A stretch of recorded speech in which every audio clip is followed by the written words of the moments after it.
Hello guys, welcome back to my YouTube channel. और कैसे हैं आप सब लोग? आई होप आप सब लोग बहुत अच्छे होंगे। अभी जाती हुई सर्दियां हैं तो अपनी सेहत का थोड़ा सा एक्स्ट्रा ध्यान रखें, क्योंकि यही सर्दियां आती हुई और जाती हुई हमें बीमार करके जाती है। जैसे कि मैं भी थोड़ा सा बीमार हो चुकी हूँ।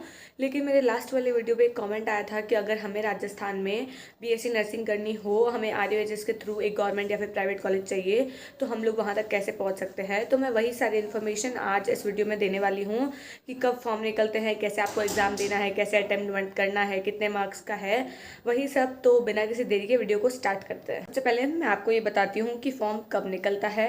तो सबसे पहले तो नीट के फॉर्म निकलेंगे, उसके बाद एम्स बीएससी नर्सिंग के फॉर्म निकलेंगे, उसके बाद आपका जो है वो आरयूएचएस का फॉर्म निकलेगा।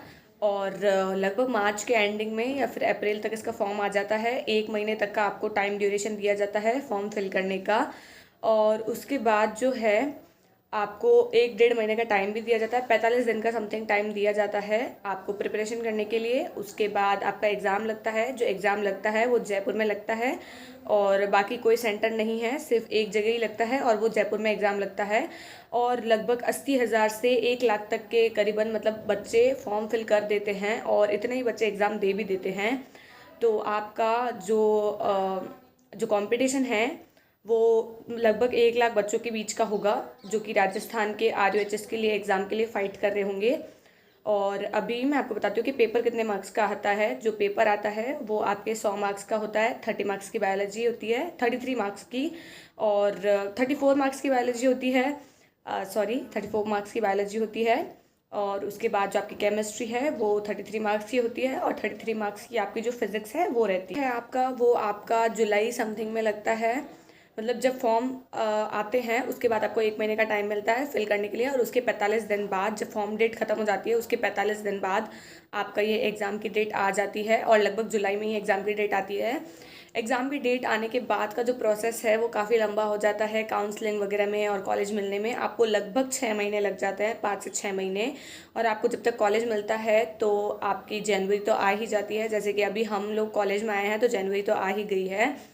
तो यही सीन है सारा कि आपके जो फॉर्म्स हैं वो आपके अप्रैल में आ जाते हैं। उसके बाद मई में आपका, सॉरी, जुलाई में आपका एग्ज़ाम होता है।